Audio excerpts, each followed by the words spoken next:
Yeah, the draft picks are very nice, very risky, and I like, high risk, high reward kind Biscuit of stuff. for the biscuit. Yeah, Yes, yeah, all definitely. right. Enough from us. The draft is done, the stage is set, and it's finally time for the action.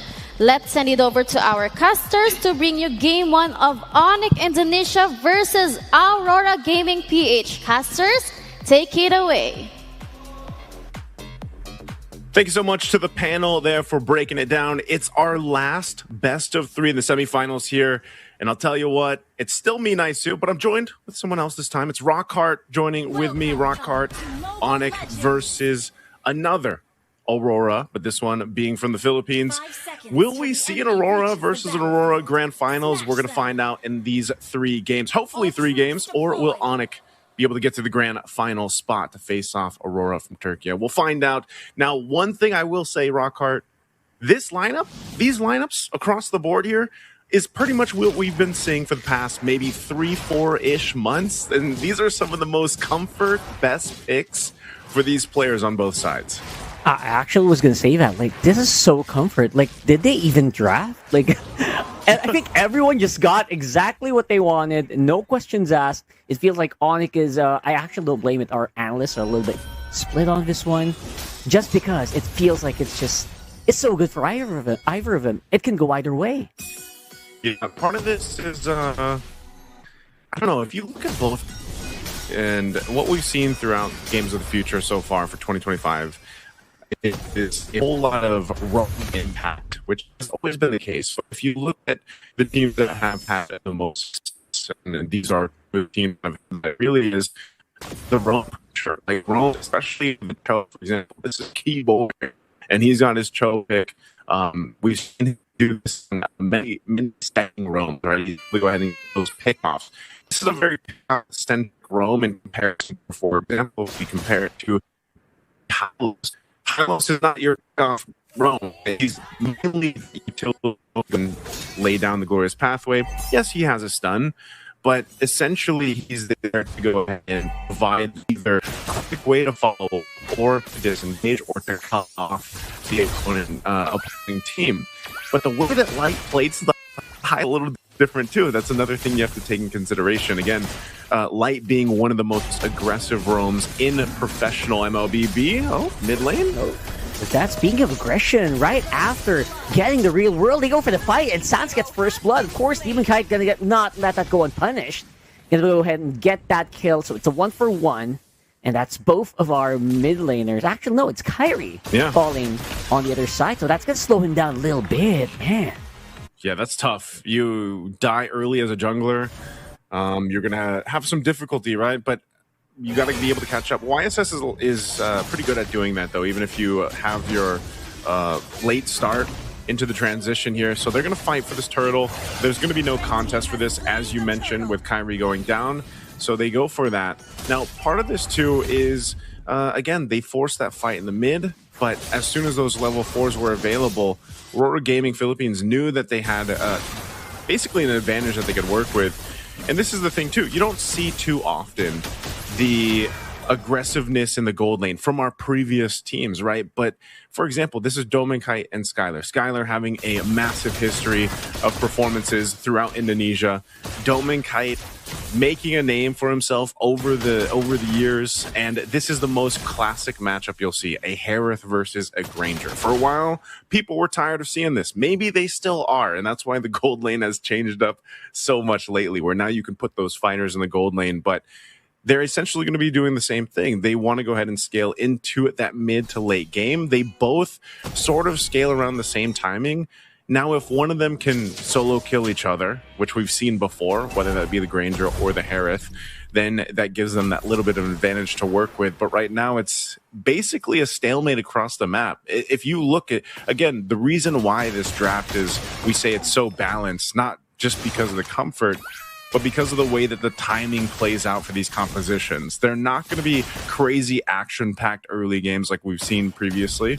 They're going to mostly fight around, if they force something in the mid, before the turtle comes up, or it'll be around the turtle fight.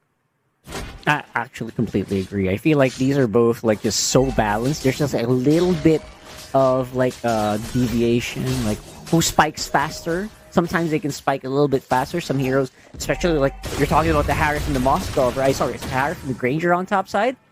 It's actually really good for both of them. Sometimes if you can get a really good catch, the Harif can just burst down the Grangers, stuff like that, right? So, yeah, absolutely. It feels like both of these gold laners are actually very heavily affected by the patch, but very happy to play it.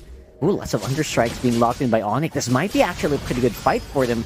See if that's gonna happen. Lupi, you'll get a little bit of Lantern Flare treatment there and gonna get bursted down before even casting anything. Even has the green on his ultimate right now, and that's a second turtle going over to Aurora Gaming here from the Philippines. It's another pickup. Again, objective plus a kill that they can work with. You know, these being spread out here. Edward? Ooh. He's gonna get away. Oh man.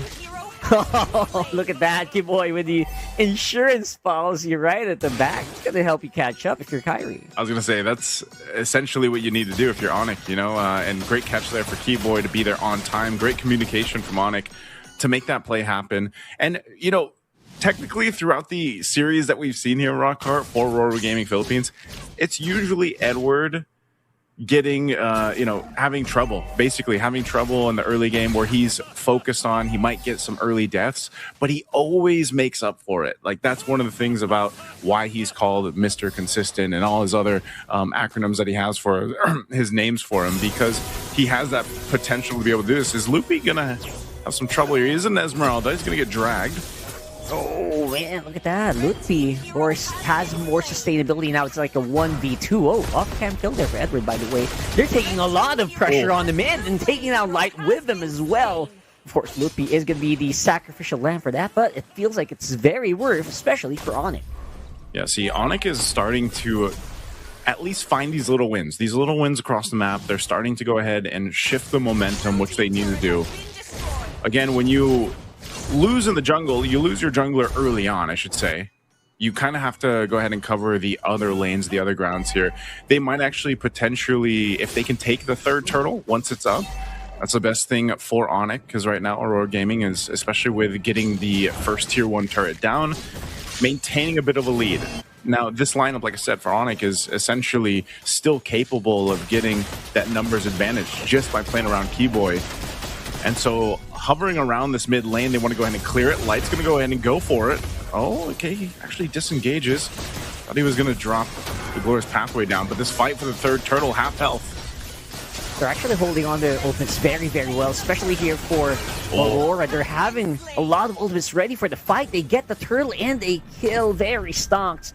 Aurora Gaming PH, that's 1.8k gold lead for them, and they're not done yet. Nice, so I think they want to keep on going for more. They don't forget they still have that Glorious Pathway. Decides to just play a bit more carefully after that. It's one of the things you can do. Again, it's positioning, right? Light was in the perfect position. He was right there in that bush. Didn't even really need to do too much. It's just the presence of that Hylos again and having that revitalize you. The difficult part for ONIC and their lineup is actually dealing with that. I mean, at some point, Keyboy on the Cho, whether he's able to get a pick off or not, if he gets stunned and stopped in his tracks, you know, he can get low pretty quickly, or he has to burn the flicker. Lupi as well, man. Lupi 0-3. Your Esmeralda usually is the one that's kind of, they would say, you know, Esmeralda's kind of unkillable. She's tough to deal with. But when you have this kind of crowd control offered with this lineup from Aurora Gaming, and then that follow through with the amount of damage early game that a Lancelot provides you to an extent too, in the way the Keyboy. It's a free man knockup on the G Kundo. Actually, right close by is Sans. Gonna get lots of kills and some decent DPS despite obviously the Harris being there. They're gonna push back and we're gonna join the fight just a little bit. Lupi's actually quite low. I don't think ONIC wants to go for this one, and they will not. So pretty good pickoffs happening here for ONIC. But again, being traded almost instantly by Aurora that time. It's always the difficult part about being a Cho player. You know, all the Cho players out there know what it's like. You got to go in, you couldn't do, or set up your kick, and essentially you're kind of sacrificing yourself away, right? You want to go in and get that set up for your team, but you know that it's going to be very difficult to get away, especially if you use the flicker to initiate. But nonetheless, what ONIC has been able to do here, Rockhart, is stay within grounds. Like, it's not anything too crazy of a lead that Aurora Gaming has over ONIC, which puts them in a position that they can actually contest this Lord if they want to. Skylar is going to go ahead and get that turret down, picks up a Sky Piercer as well.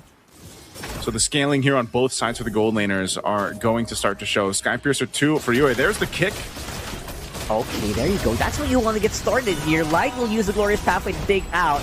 Edward misses on the Land Shaker, and actually that might force them to go back. Skylar, look at this guy. He's just going bananas. Throwing bullets left, right, and center. Taking down Edward in the process, and now they're pushing Aurora Gaming back.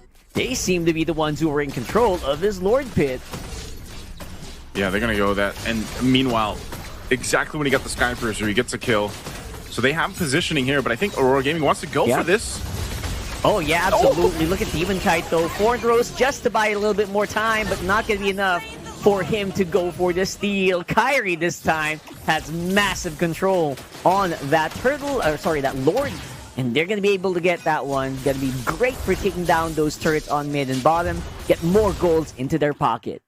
That is the quickest I feel like I've seen a Lancelot get zoned in on and taken out. I mean, it was more so of an attempt to like just go for it for Demon Kite to see if he could potentially get in the position to try to retribution steal that away. But ONIC played that really, really well. They knew that was going to happen, and they timed it greatly. So now with this, Lord's pushing up top. ONIC will go ahead and continue to open up the map. They want to get this mid turret down. It's just a couple hits away, and Aurora Gaming are going to have to just give this one up as they prepare for the tier 2s. Keyboy giving information that Demon Kite was getting his orange. Now putting the pressure for the purple. They'll take that away. Now let's see. Aurora Gaming with their backs against the wall in this defense for now. They still got the holy shields and everything else. Still going to be fine, but this is where we have to start to see that time that they've built up, and now that this favors for ONIC, can Aurora Gaming get a team fight that they're looking for? So far, you see what's happening here, Rockhard. If Light is the one that gets kicked, it kind of messes things up a little bit. You know, you got to give props to Keyboy for being able to get that target acquisition down. Yeah. All they're going to get off this is some of those shield defenses being popped. The top one goes down. They still maintain the tier 2 turn in the mid. But again, for Keyboy, that's what is so admirable for the Chos that are able to pull that off. They get the right targets. That kick alone changes that cadence of the fight, and that's why they were able to win that last one that did break out. And this is start to be an increasingly more of a problem, especially for the Granger. You start getting stacks. Aurora Gaming has to take that into consideration, you know, and just so the team fights that have been breaking out. Looking at the items too, even though Lutby had a difficult time in the early game, you know, 3 early deaths, he's essentially tanky enough in a way, especially now that he's got the oracles and the enchanted talisman and he's got the ice shield, that he can actually take some of the damage. Yeah, he's actually a lot tankier just off those items. And so that's something they have to watch out for. Aurora Gaming, though, they'll be able to clear this out. Light dropping down the Glorious Pathway once again defensively. But you're seeing what's happening here, Rockhart. They're just kind of cut off from the rest of the map. That's true. I think that's a big point, right? Like, Light, despite being the tankiest member of Aurora Gaming, actually is not as tanky on his own as Lutfi, right? Light needs that Glorious Pathway to regen the HP. You need that Revitalize. So that's all, like, slowly just regenerating your health. You're not really, like, built like a rock or anything, right? So if you can catch that, if you can stop the regen before it happens, the Hylos are surprisingly squishy. Aren't you a Hylos main?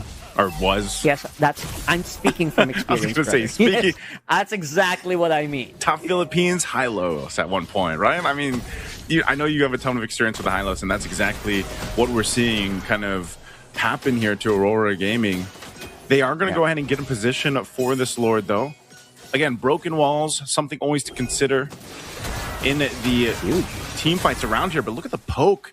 The poke of the Granger is what that advantage is in comparison to the Harith as well. You can go ahead and fire off some of these shots of the Destinata, keep them at bay. Again, that space for Skylar is so important here too. So they'll go ahead and reset the Lord. A Glorious Pathway drop down. Oh, there you go. That's more proactive right now this time for Aurora Gaming. And now they're chasing Lutfi, which will be protected very well by Sans. That real-world manipulation. They're just knowing they can play around that, but look at Edward. He's trying to go for it. Great placement on Landshaker, but he will get taken out. Just not enough DPS right now for Aurora Gaming to make any difference in the team fights, except for Kite. He is definitely the guy who is making it work, at least making sure that Aurora PH can kind of do something in a team fight, but it is still just a massive amount of lead, a massive amount of control for ONIC Indonesia. They're still going to go for this rock card. They're trying to get an opening here. Oh, they tried. Nice Kite was swinging around. The Kite brothers were trying to make something happen. Because again, that last team fight, man, this is some of the most, again, this is some of the highest level of MLB rewrite. You saw how many battle spells were used, the flickers to avoid Edward, for example, when he went in with the Landshaker to get that stun off. If he would have gotten the stun off with the Landshaker, then it would have been a completely different team fight. But because of, again, great usage, great timing from ONIC to avoid that, then they reinitiated after taking out Light, gives them that advantage. So a whole lot of resources used up. The Lord's going to charge into this top base turret. We'll see. It is going to be cleared out rather quickly, though, because once again, these lineups are so balanced across the board for this game one. And you're seeing that. So ONIC, they'll have to go ahead and decide, can we go ahead and get a base turret down? They still have these waves to deal with, but at best, they might get one base turret. RWM drop down. Well, that's if they can actually win this team fight, which looks like they're going to be able to take out Sans. Aurora Gaming definitely going to do great with that -1, but look at Lutpi. He's diving in on the middle of that pack and doing some decent damage, pushing back Aurora Gaming. I mean, they look like they had some momentum, but again, a great pushback from that Esmeralda. Yeah, it's actually pretty impressive, though. Aurora Gaming holding on with that push. It doesn't really matter that they're down 4,000 gold. Like, that's what I'm saying with these lineups. It's more so of a chess game when it comes to these team fights and that execution factor. You know, even with that lead that ONIC has, it's not so easy for them to actually strong arm Aurora Gaming Philippines with this. Edward does he just recently picked up a Chastised Pauldron. That item actually does really well against certain marksmen. You can see this too, even defensively. Light, he's dealt with this all game, man. But finally, you know, he's got 3 core defensive items locked in, the Dom, Ice, Anti-Cuirass, Radiant Armor here too, to kind of help with the amount of damage that's coming out from Sans. You saw it from the last fight. He's already got his Divine Glaive too. So I'm assuming he's still going to be going even more magic damage here too on this Eve. I don't know if he wants to even get any defensiveness for Sans just yet, because he hasn't really dealt with that pressure. Like, he's just kind of relying on the flicker and he's pumping out the damage. Meanwhile, Skylar is as well. Fighting into the real world manipulation is the best thing that ONIC has right now for them, and it's allowing that space to be there. So it's a chess match, you know, and 20 seconds for this Lord to come up. Aurora Gaming, they'll most likely contest it. They will not let any of this just go by. This is a little bit more difficult, once again, for ONIC.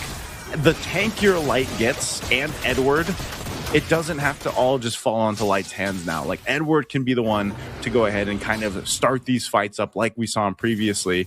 And you never know, if he goes and gets in that stun and that lands this time, that might change that course of the fight. Immortality being picked up here by Keyboy too. Once again, giving a little bit of that extra time that he might need to escape after setting up the Way of the Dragon, the kick. So this positioning is super important here. Neither team's probably going to fully commit to this unless they catch someone out. A beacon used, though, from UA. So that not being available actually is very helpful for ONIC, but the Lord evolves now at the 18-minute mark.